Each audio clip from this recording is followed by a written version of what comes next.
یہاں ہے وہ نقطہ جس کو کہ آگے کے میں نے لکھا ہے اور میں چاہتا ہوں اس کو یہی بیان کر دوں. ایک قادیانی سے جب میں نے اس معاملے پر بحث کی ہے تو جو سورہ بقرہ میں آیا ہے فَبُہِتَ الَّذِي كَفَرَ، تو میری دلیل کے آگے وہ بالکل مبہوت ہو کر رہ گیا، دائیں بائیں بغلیں جھانکنے کے سوا کچھ نہ رہا. دیکھیے غلام احمد قادیانی نے اپنے فتنے کا آغاز کہاں سے کیا تھا یہ سمجھ لیجئے.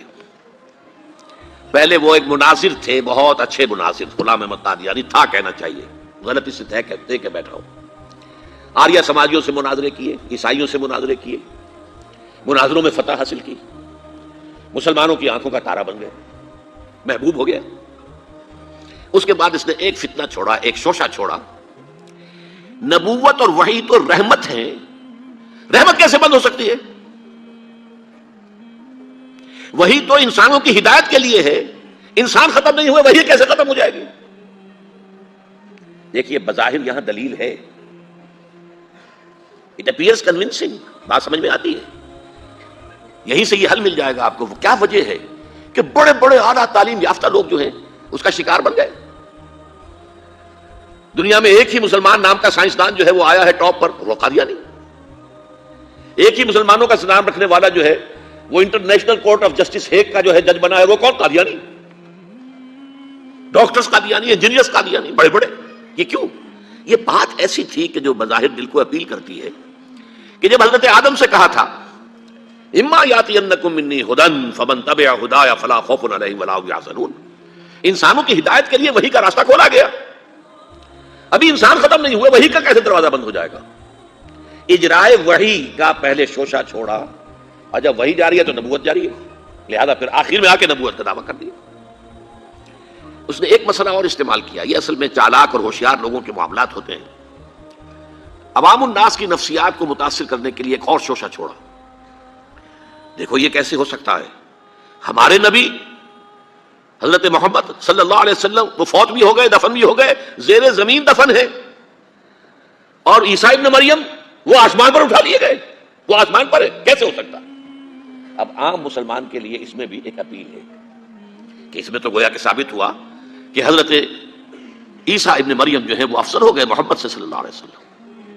یہ ہے وہ چیزیں کہ جن سے حالانکہ افضلیت کا اس سے کوئی تعلق نہیں. اصحاب کہف اگر 300 برس تک سوتے رہے تو اس میں کون سی افضلیت ہو گئی؟ کوئی افضلیت کا سوال نہیں.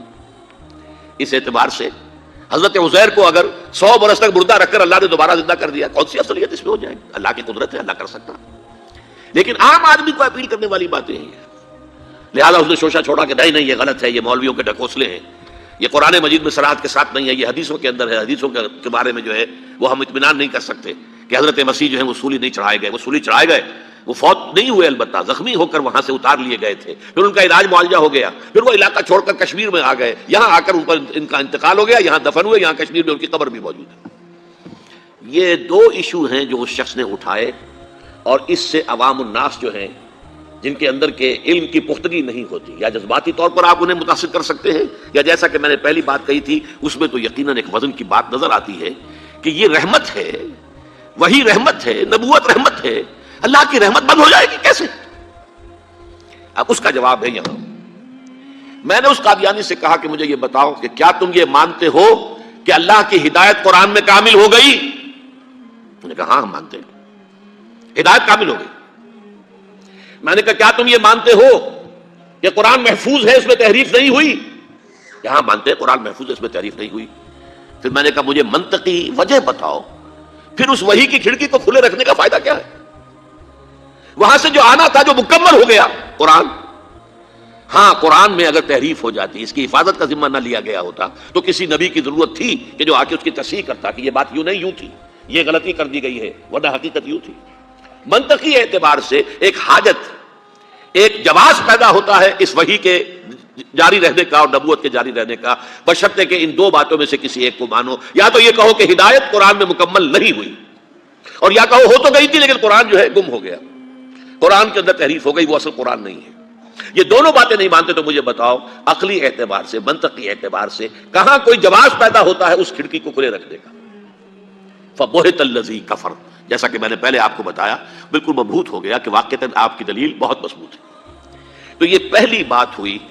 پہلا مظہر نبوت کی تکمیل کا کیا ہے کہ وہ ہدایت، فلسفیانہ ہدایت، ایمان کی ہدایت، فکری اور نظری ہدایت جو اللہ تعالیٰ نے انسانوں کو دینی تھی وہ قرآن میں مکمل ہو گئی. دوسرے دین حق دیا گیا، اور دین حق کی تکمیل ہوئی ہے محمد الرسول اللہ صلی اللہ علیہ وسلم. اس کی آیت تو میں پہلے آپ کو سنا چکا ہوں، الیوم اکملت لکم دینکم واتممت علیکم نعمتی ورضیت لکم الاسلام دینا. لیکن اس کے بھی پس منظر کو سمجھ لیجئے. جیسے انسان کے ذہنی ارتقاء کے مراحل آئے ہیں، فلسفیانہ شعور میں ترقی ہوئی ہے، اور ہوتے ہوتے وہ اپنے بلوغ کو پہنچا ہے، میچورٹی کو پہنچا ہے، ایسے ہی انسان کے اندر تمدنی طور پر ارتقاء ہوا ہے. ایک دور وہ تھا جب ہمارے آباء و اجداد غاروں میں رہتے تھے، کہیں کوئی اسٹریٹ لائٹ کا سوال نہیں، کہیں کوئی سڑکوں کو صاف کرنے کا سوال نہیں، کہیں کسی کارپوریشن کا، میونسپلٹی کا سوال نہیں، کچھ بھی نہیں. انفرادیت ہی انفرادیت تھی. عام جو منار کفور ہے سروے، میں اپنی غار کا میں مالک ہوں، جو چاہوں کروں، میرے اوپر کوئی قانون نہیں، کوئی قدرت نہیں. یہ نظام تھا نا. اجتماعیت تھی ہی نہیں، انفرادیت انفرادیت تھی. پھر کیا ہوا؟ قبائلی نظام قائم ہوا. بھائی ہمارا قبیلہ ہے، قبیلے کا ایک سردار ہے، سردار کا حکم ماننا ہوگا. تم فلاں قبیلے کے ہو، اس قبیلے کی روایات یہ ہے، تمہیں اس پر عمل کرنا ہوگا. اب جیسے جیسے اجتماعیت آنی شروع ہوئی، پابندیاں انفرادیت کے اوپر قدغنیں لگنی شروع ہوئی. یہ نہیں کہ جو چاہو کرو، تمہارا تعلق اس قبیلے کے ساتھ ہے، اس کی یہ رسم ہے، اس کی یہ ریت ہے، اس کا یہ رواج ہے، تمہیں اس کو پورا کرنا ہوگا. اور تمہارا جو شیخ قبیلہ ہے، سردار ہے، اس کا حکم ماننا ہوگا. آگے چلیے، شہری ریاستیں وجود میں آئیں. 2 3 4 قبیلے ایک شہر میں آ کے آباد ہو گئے. اب ہر قبیلہ تو اپنی جگہ پر ایک اجتماعی یونٹ ہے، اس کا سردار ہے، اس کا کہنا سب مانتے ہیں. ان قبیلوں کے آپس کے معاملات کیسے طے ہوں گے؟ یہاں سے کانسٹیٹیوشن کا آغاز ہوا. کوئی اصول طے ہوتے تھے کہ ہمارے بین القبائلی معاملات جو ہیں وہ ان اصولوں کے تحت طے ہوں گے. اب میں یہاں مثال دیتا چلوں.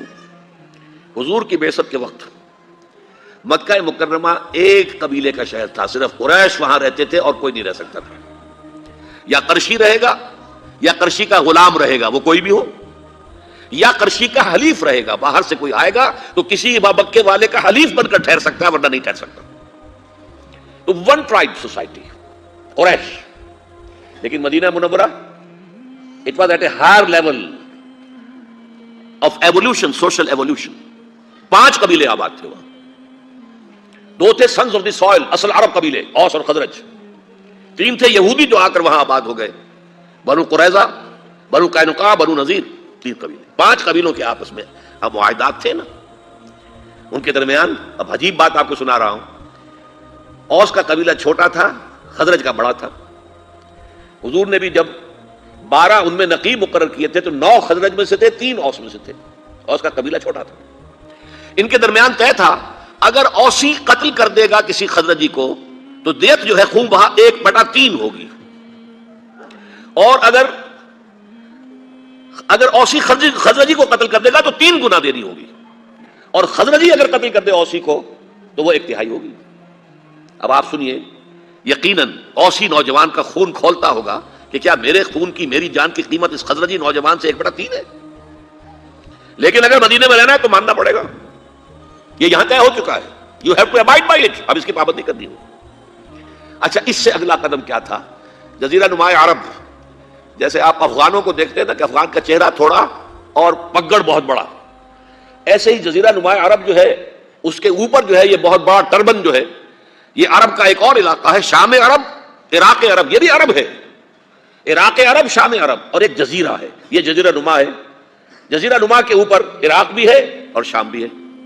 اور اس جزیرہ نما کے اوپر 2 عظیم مملکتیں قائم تھیں، ایمپائرز، دی رومن امپائر قیصر اینڈ دی ایرانین امپائر کسرا. یہ تمدن کی آخری سٹیج تھی، جبکہ حکومتیں بن گئیں، بادشاہت ہو گئی، محل بن گئے، سٹینڈنگ آرمیز ہو گئیں، لاکھوں کی تعداد میں فوجیں ہیں، ٹیکس لگ رہے ہیں، دہقان جو ہے محنت کر رہا ہے اور اس سے ٹیکس لیا جا رہا ہے، جاگیردار اپنا حصہ رکھ کر باقی بادشاہ کو پہنچاتا ہے، کرگے پر بیٹھا ہوا کوئی کپڑا بن رہا ہے، اسے ٹیکس لیا جا رہا ہے، ان کو پیسا جا رہا ہے ظلم کی چکی کے اندر، بادشاہ عیش کر رہے ہیں، اونچے اونچے محل بنا رہے ہیں. یہ زمانہ تھا جبکہ انسانیت کے اوپر پابندیاں ایسی لگیں، انسان مجبور اور مقہور ہو کر رہ گیا. اس دور میں محمد الرسول اللہ پیدا ہوئے صلی اللہ علیہ وسلم. اب تمہارا تمدنی ارتقاء اس انتہا کو پہنچ گیا ہے. اب اجتماعیت جو ہے اس کا جو ہے دورہ ہے، انفرادیت پس گئی ہے، اس کی آزادیاں ختم ہو گئی ہیں۔ بادشاہ کا نظام، آپ کو معلوم ہے رومن لیجنز، وہ فوجی ہوتے تھے، ان کے غرق آہن، ذرا کوئی عوام میں بغاوت ہوتی تو کس طرح کو کچلتے تھے، ایرانی فوجی کس طریقے سے کچلتے تھے۔ اس وقت محمد الرسول اللہ آئے اور دین حق ایک نظام زندگی کو مکمل کر کے عطا کیا گیا محمد الرسول اللہ کو، ہر اعتبار سے مکمل۔ سوشل لیول پر یہ ہدایت ہے، اور اکنامک لیول پر یہ ہدایت ہے، اور سیاسی سطح پر یہ ہدایات ہیں۔ ایک مکمل پولیٹیکو سوشو اکنامک سسٹم کی حیثیت سے دین کو کامل کر کے محمد کو عطا کر دیا گیا صلی اللہ علیہ وسلم، جو آیت میں آپ کو پہلے سنا چکا ہوں، الیوم اکملت لکم دینکم واتممت علیکم نعمتی ورضیت لکم الاسلام دینا۔ حالانکہ دین ہمیشہ سے ایک تھا، دین موسیٰ کا بھی یہی تھا، عیسیٰ کا بھی یہی تھا، ابراہیم کا بھی یہی تھا، نوح کا بھی یہی تھا۔ سورہ شورى میں فرمایا، آیت نمبر 13 ہے، شرع لکم من الدین ما وصى به نوحا والذی اوحینا الیک وما وصینا به ابراہیم وموسیٰ وعیسیٰ۔ سب کا دین ایک تھا، لیکن ابھی دین مکمل نہیں ہوا تھا، ابھی اجتماعیت جو ہے محدود تھی، ابھی انفرادیت کا بول بالا تھا، ابھی ایک نظام کا تصور نہیں تھا، ابھی کوئی پولیٹیکل سسٹم وجود میں نہیں آیا تھا، ابھی وہ اسٹینڈنگ آرمیز کے دور نہیں آئے تھے۔ وہ دور جب آ گیا تو ایک just social order, political socio economic system based on fair play and justice, وہ ہے جو اسلام کی شکل میں دین حق کی تکمیل کر کے محمد الرسول اللہ کو عطا کیا گیا صلی اللہ علیہ وسلم۔ فداہ آباؤنا و امہاتنا الیوم اکملت لکم دینکم واتممت علیکم نعمتی ورضیت لکم الاسلام دینا۔ یہ دو مظاہر ہیں تکمیل نبوت کے، نوٹ کر لیجئے۔ نمبر 1، ہدایت ہدن سے بڑھ کر الہدا بن گئی، کامل مکمل ہدایت قرآن میں۔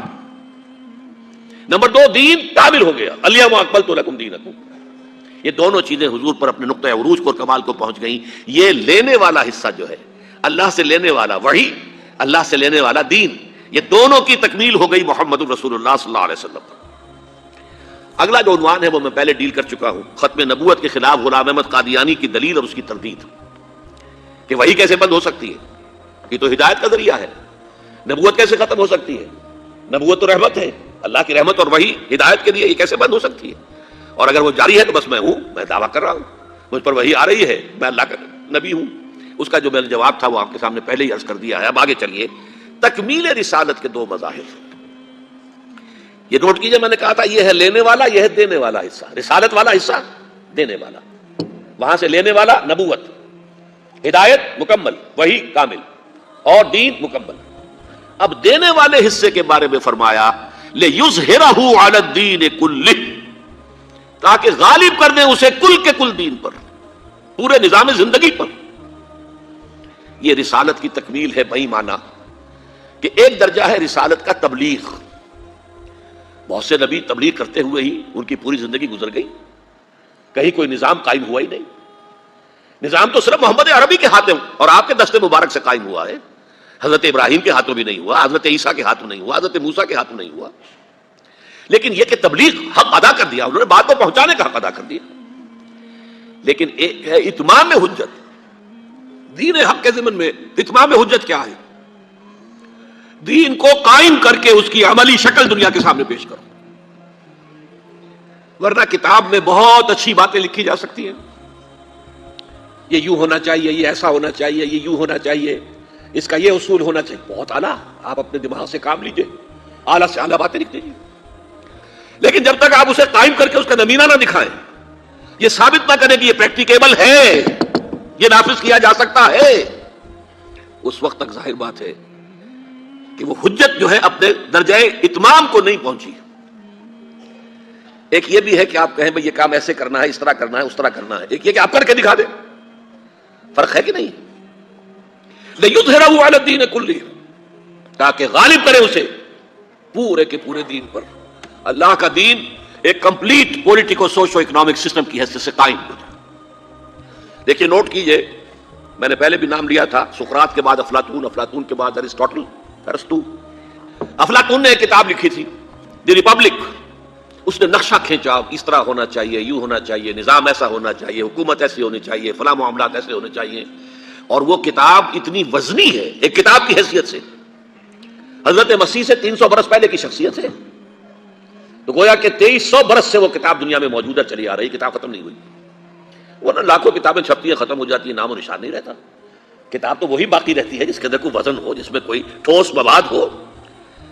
وہ ریپبلک آج بھی موجود ہے دنیا میں، لیکن جو نظام اس نے پیش کیا تھا ریپبلک میں، وہ کہیں ایک دن کے لیے بھی قائم نہیں ہوا. تو وہ حجت نہیں ہے. کہہ سکتے ہیں یوٹوپیا ہے، یہ خیالی جنت ہے، خیالی جنت کا نقشہ کسی نے کھینچ دیا ہے، یہ ہونے والی بات نہیں ہے. بابا کیا کہہ رہے ہو؟ اب میں مثال دے رہا ہوں بڑی سادہ سی. یہ بظاہر تو بہت اعلیٰ بات ہے، سید القوم خادمہم، قوم کا سردار تو اس کا خادم ہوتا ہے. ہاں بھائی بڑی اچھی شاعری کی ہے آپ نے، لیکن یہ ہونے والی بات نہیں ہے. سردار سردار ہوتا ہے، خادم کیسے ہوگا؟ کیا محمد نے یہ کر کے نہیں دکھا دیا صلی اللہ علیہ وسلم؟ کیا خلیفہ وقت کی حیثیت سے حضرت عمر فاروق نے اپنے کندھے پر آٹے کی بوری لے کر اور اس خاندان کو نہیں پہنچائی کہ جس کے بچے بھوک کی وجہ سے بلبلا رہے تھے؟ لاکھوں مربع میل کے اوپر ان کا حکم چل رہا ہے، اور اپنے کندھے پر. غلام نے کہا بھی کہ حضرت حضور یہ میں حاضر ہوں، میں لے چلتا ہوں. نہیں، قیامت کے دن تم میرا بوجھ نہیں اٹھا سکو گے. ایک عورت کو رات کے وقت گشت کر رہے ہیں، اور عورت کو دیکھا درد ذہن میں مبتلا ہے، تو اسے اٹینڈ کرنے والا نہیں، کوئی عورت نہیں، کوئی دائی نہیں. گئے ہیں فرسٹ لیڈی اپنی بیوی کو لے کر گئے ہیں، اور اس بیوی نے جا کر حضرت عمر کی اہلیہ نے جا کر وہاں دایا گیری کی. سید القوم خادمہم کر کے دکھایا کہ نہیں؟ انسانی مساوات کا نقشہ پیش کر کے دکھایا کہ نہیں؟ کہ بیت المقدس کا سفر ہو رہا ہے، اور سرکاری سفر ہے، کوئی پرائیویٹ نہیں ہے، نجی سفر نہیں ہے، کوئی علاج معالجے کے لیے نہیں جا رہے معاذ اللہ، بلکہ خالص سرکاری سفر، بیت المقدس کا چارج لینے کے لیے جا رہے ہیں. کس شان کے ساتھ؟ صرف ایک اونٹ لیا ہے. یہ نہیں کہ کوئی دستہ ہونا چاہیے، کوئی باڈی گارڈ ہونے چاہیے، کوئی جیسا کہ آج کل کہا جاتا ہے کہ کوئی باقاعدہ جو ہے ایک گروہ جو ہے ساتھ جانا چاہیے، انٹوراج جس کو کہا جاتا ہے آج کل. نہیں، ایک خلیفہ وقت ہے، ایک ان کے ملازم خادم. اور مساوات کی حد یہ ہے کہ چونکہ اسی پر راستے کا جو بھی راشن ہے وہ بھی اسی اونٹ پر ہے، لہذا ایک آدمی سوار ہو سکتا ہے، ایک وقت میں دو سوار نہیں ہو سکتے. ایک منزل حضرت عمر اوپر بیٹھے ہوئے ہیں، اور وہ خادم جو ہے وہ نکیل پکڑ کر چل رہا ہے آگے آگے. اگلی منزل میں خادم اوپر بیٹھا ہے، اور خلیفہ وقت نکیل پکڑ کر چل رہے ہیں آگے آگے. اور جب بیت المقدس میں پہنچے ہیں اور غلغلہ مچ گیا، وہاں آ گئے عمر، آ گئے عمر، آ گئے عمر، آ گئے. حضرت ابو عبیدہ بن الجراح رضی اللہ تعالی عنہ امین هذه الامہ، وہ وہاں کے سپہ سالار تھے اس فرنٹ کے. انہوں نے دیکھا عمر چلے آ رہے ہیں، اور وہ وقت آخری ایسا ہوا حساب کتاب سے کہ باری ہو گئی اس خادم کی، وہ اوپر بیٹھا ہوا ہے، حالانکہ اس نے ہاتھ جوڑ دیے تھے خدا کے لیے، لوگ کیا کہیں گے آپ مان لیجئے. نہیں، الدور دورک، نہیں، باری تمہاری ہے. یہ حساب کا معاملہ ہے، تمہاری باری ہے، تم بیٹھو. راستے میں کہیں کیچڑ بھی تھا، جوتے اپنے ہاتھ میں اٹھائے ہوئے ہیں، ایک ہاتھ میں جوتے اٹھائے، ایک میں وہ نکیل پکڑی ہوئی ہے، اٹھ کے چلے آ رہے ہیں عمر فاروق رضی اللہ تعالی عنہ. یہ کہانیاں معلوم ہوتی ہیں، انہونی باتیں معلوم ہوتی ہیں، لیکن چونکہ یہ پوری تاریخ ہے، یہ کوئی 5-6 ہزار سال پرانی بات نہیں ہے. 1400 برس کیا ہوتے ہیں انسانی تاریخ کے اندر؟ یہ تمام تاریخ جو ہے محفوظ ہے، ایک ایک چیز محفوظ ہے. تو محمد رسول اللہ صلی اللہ علیہ وسلم پر رسالت کی تکمیل اس درجے میں یوں ہوئی کہ جو دین حق آپ پر کامل کیا ہو گیا، اسے آپ نے قائم کر کے نافذ کر کے دکھایا.